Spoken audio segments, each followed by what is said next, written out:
बिस्मिल्लाहिर्रहमानिर्रहीम। अस्सलाम वालेकुम स्टूडेंट्स, मेरा नाम रायनूर है और मैं आपको अपने यूट्यूब चैनल पे वेलकम करता हूँ।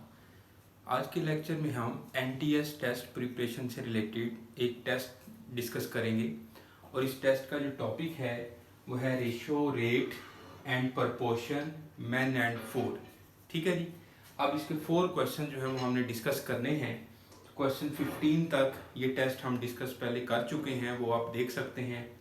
तो आइए स्टार्ट करते हैं। क्वेश्चन नंबर 16 देखिएगा। 2 numbers are in the ratio 3:5 and if 9 is subtracted from each number, the new numbers are in the ratio 12:23, the smaller number is। अब देखें, रेशो जब 2 नंबर्स के दरमियान होती है तो रेशो के नंबर मेंबर्स जो हैं या नंबर्स जो हैं वो सिंप्लीफाइड फॉर्म में लिखे जाते हैं। तो ये जो 3:5 है ये किसी 2 नंबर्स के दरमियान रेशो है। वो नंबर जो हैं, अगर मैं इसको 3 से मल्टीप्लाई करूं 3:5 को, तो 9:15 भी हो सकते हैं। वो नंबर्स 9 और 15 भी हो सकते हैं। या अगर मैं इसको 5 से मल्टीप्लाई कर दूं तो 5 3 ज़ार 15 और 5 5 ज़ार 25, तो वो दोनों नंबर जो हैं वो 15 और 25 भी हो सकते हैं। इसलिए हमें नहीं पता कि वो कौन से नंबर्स हैं। तो अननोन जो मल्टीपल है, जैसे मैंने पहले 3 से मल्टीप्लाई किया फिर 5 से मल्टीप्लाई कर रहा हूँ, तो ये जो अननोन मल्टीपल है वो मैं कह देता हूँ कि x है। तो x की वैल्यू कोई भी हो सकती है, 1 2 3 10 20, कोई भी नंबर हो सकता है x। तो अब मैंने 3 को x से मल्टीप्लाई कर दिया, 3x और रेशो 5x, ये वो 2 नंबर्स बन गए। फिर उसके बाद मैंने लिखा, क्वेश्चन के अंदर लिखा हुआ है कि if 9 is subtracted from each number, the new numbers are in the ratio. अब इन दोनों में से 9 जो है वो माइनस कर दें, 3x minus 9 over 5x minus 9, तो न्यू नंबर जो है वो 12:23 बन रहा है, यानी कि 12/23। अब इसमें से हम सबसे पहले x फाइंड करते हैं और उसके बाद हम द स्मॉलर नंबर जो है वो फाइंड करेंगे। तो देखिएगा, 23 को इधर ले जाके मल्टीप्लाई कर दो आप, 23 into 3x minus 9 and 12 into 5x minus 9। 23 को 3 से मल्टीप्लाई करो तो 3 3 ज़ार 9, 3 2 ज़ार 6, और इसके बाद 23 को आप 9 से मल्टीप्लाई करो, 9 3 ज़ार 27, 9 2 ज़ार 18 और 2 20, तो ये आ जाएगा -207। 12 5 ज़ार 60x और माइनस 12 को 9 से मल्टीप्लाई करो तो ये आ जाएगा 108। अब बेटा 60x को उठा के इधर ले आओ, माइनस हो जाएगा, आप कैलकुलेशन है, और -108 प्लस कर दो 207 इधर जाके प्लस हो जाएगा। 207 में से 108 माइनस करो तो कितना बनेगा, ये 17 में से 8 गए 9 और 9, ठीक है, 99 आ जाएगा। और ये 9x इज इक्वल टू 99, तो x की वैल्यू जो है यहाँ से 11 मिल जाएगी।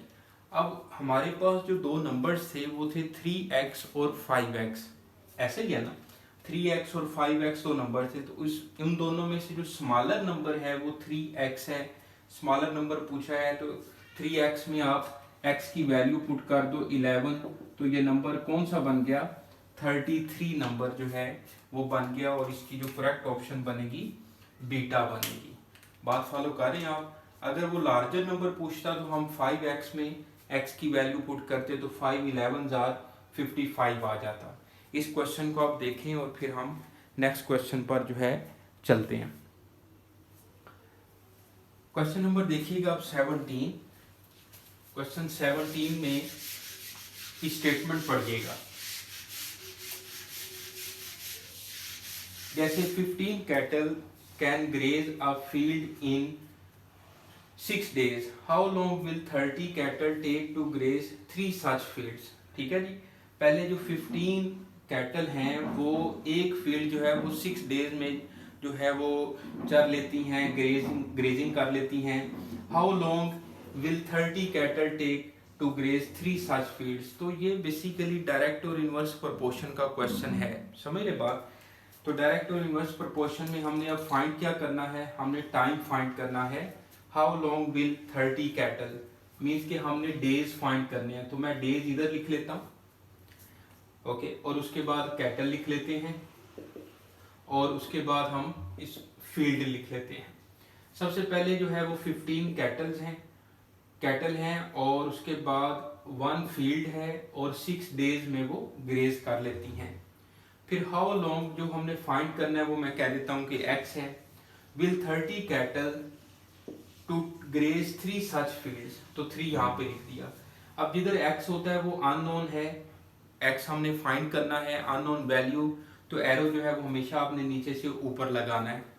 अब इन दोनों को आपने कंपेयर करना है। अगर 15 कैटल हैं तो उनको 6 डेज लग रहे हैं ग्रेज करने के लिए, चारा चरने के लिए, और अगर 15 से बढ़ के 30 कैटल हो जाए, 30 कैटल हैं तो वो उन्हें कम दिन लगेंगे वो ग्रेज करने के लिए, क्योंकि नंबर ऑफ कैटल जो है वो ज्यादा हो गई हैं। तो इसलिए ये इनवर्स प्रोपोर्शन है, कैटल ज्यादा हो गई हैं तो अब उन्हें दिन जो है वो कम लगेंगे।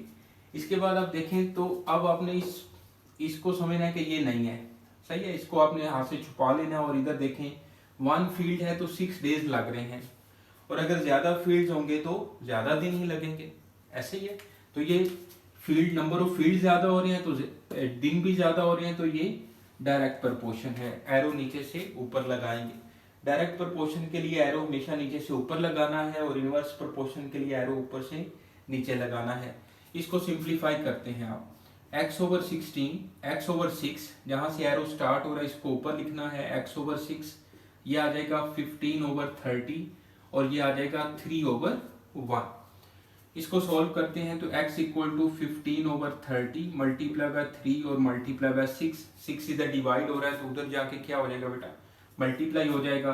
15 1 जार 15, 15 2 जार 30 और 2 3 जार 6, तो x की वैल्यू जो है आ जाएगी 9। तो 30 कैटल को 3 फील्ड जो है वो ग्रेज करने के लिए 9 डेज जो हैं वो लगेंगे बेटा। चार्ली ऑप्शन इसकी करेक्ट ऑप्शन है। इस क्वेश्चन को आप देख लें, सही है, इसका सोल्यूशन समझ लें आप लोग। इस तरह के क्वेश्चन जो है वो एनटीएस में, सही है, वो पूछे जाते हैं बेटा, ओके। वैसे ये जो सब्जेक्ट है, ये जो क्वेश्चंस हैं, ये सारे जो आपके कॉम्पिटिटिव एग्जाम हैं उनमें जो मैथ पोर्शन आता है, बेसिक मैथ या जनरल मैथ, उससे इस तरह के टॉपिक से रिलेटेड जो है वो क्वेश्चन पूछे जाते हैं। अब आ जाते हैं क्वेश्चन नंबर 18 पर।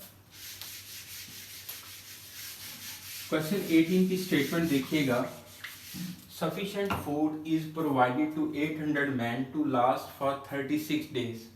If after 6 days 200 more men join the mess, how long will the remaining food be sufficient for? अब देखें, सफिशिएंट फूड जो है प्रोवाइडेड 800 मैन को to last for 36 days, 36 days total हैं, और 800 मैन के लिए सफिशिएंट फूड जो है वो प्रोवाइड किया जाता है। इफ आफ्टर 6 days, 6 दिनों के बाद जो है 200 आदमी जो है वो और आ जाते हैं, ज्वाइन द मेस, तो how long will the remaining food be sufficient for. अब देखिए 6 दिनों के बाद जो है वो काउंटिंग स्टार्ट हुई है, आफ्टर 6 days। 6 days जो हैं उसको आप माइनस कर दें तो 30 days रह गए।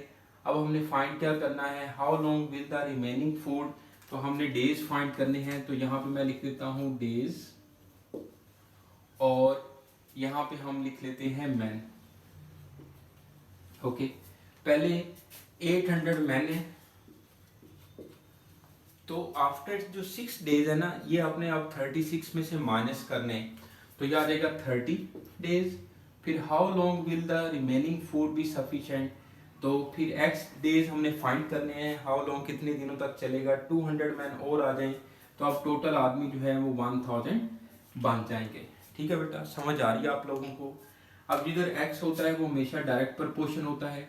अब इस दोनों को कंपेयर करें, 800 आदमी हैं तो 30 दिनों तक जो है वो खाना चलेगा, और क्योंकि आफ्टर 6 days जो है वो ये कैलकुलेशन स्टार्ट हुई है, आफ्टर 6 days 200 मैन अगर और आ जाए, 1000 आदमी और आदमी जो है वो 800 से बढ़ के 1000 हो गए हैं, तो अब ये खाना कम दिनों तक चलेगा क्योंकि आदमी अब ज़्यादा हो गए हैं, तो इसलिए ये इनवर्स प्रोपोर्शन है। इसको बेटा सोल्व करते हैं तो x over 30 is equal to 800 over 1000। तो 30 जो है वो उधर जाके मल्टीप्लाई हुआ, 800 ओवर 1000 मल्टीप्लाई बाय 30, ये 0 से 0 कैंसिल हुआ, 00 से 00 कैंसिल कर दें, तो 24 डेज तक जो है ये खाना अब चलेगा। तो चार्ली ऑप्शन इसकी करेक्ट ऑप्शन है। समझ आ रही है आप लोगों को? आसान सा क्वेश्चन है, डायरेक्ट और इन्वर्स प्रोपोर्शन से रिलेटेड। अब चलते हैं क्वेश्चन नंबर 19 पर। ओके, क्वेश्चन 19 की स्टेटमेंट देखिएगा। Two numbers are respectively 20% and 50% more than the third number, what is the ratio between these two numbers. Question कुछ समझ आ रहा है कि दो नंबर्स हैं जो कि थर्ड नंबर से 20% और 50% ज्यादा है। What is the ratio between these two numbers? तो वो जो थर्ड नंबर है ना, वो मैं लेट कर लेता हूँ कि x है। तो x में 20% और ऐड कर दें, यानी कि x plus 20% of x equal to, ठीक है, और 50% मोर देन द, चाहे आप इसको इस तरह से रेशो लिख लो, 50% more than the third number, तो x प्लस 50% ऑफ x। बात फॉलो करें, जो थर्ड नंबर है उसको मैंने x लेट कर लिया और उसी का 20% उसमें ऐड कर दो तो मोर देन बन जाएगा, इंक्रीज हो जाएगा। तो इसको सॉल्व करते हैं। तो 20% जो है बेटा कितना होता है, 0.2x होता है ना, 20 ओवर 100, तो कटिंग करेंगे तो ये आ जाएगा 0.2x। और 50% जो है इसी तरह 50 ओवर 100 कटिंग होगी तो 0.5x। Okay, 0.5x। अब बेटा इन दोनों को ऐड कर लें, या x कॉमन ले लो आप, तो 1 प्लस 0.2 और x कॉमन लिया तो 1 प्लस 0.5। ओके, अब x से x जो है वो कट भी हो सकता है, इसी तरह से आप इसको कैंसिल कर दें और ये आ जाएगा 1.2 रेशो 1.5। x से x कैंसिल कर दिया, क्योंकि रेशो जो का मतलब है डिवाइड हो रहा है ना ये। अब देखें, पॉइंट के बाद एक डिजिट है, पॉइंट के बाद एक डिजिट है, तो पॉइंट भी खत्म कर दें, या आप डिवाइड बाय 10 करें। ओके, और 10 इधर लेके जाए 120 रेशो 150, तो 12 रेशो 15 आ जाएगा। इस तरह से भी आप कर सकते हैं। अब इसको मजीद जो है वो 3 पे डिवाइड करें तो 3 4 जार 12 और 3 5 जार 15, तो 4 रेशो 5 जो है वो इसका आंसर है। What is the ratio between these two numbers. तो इसका बेटा बीटा ऑप्शन जो है वो करेक्ट ऑप्शन है। समझ आ रही है आप लोगों को? इस तरह से ये जो 4 क्वेश्चन है इस टेस्ट के वो मैंने डिस्कस किए। इसको बेटा अच्छे से आप पढ़िएगा, इंशाल्लाह आपको फ़ायदा होगा। और नेक्स्ट वीडियो तक के लिए रायनूर को इजाज़त दें। अल्लाह हाफिज़।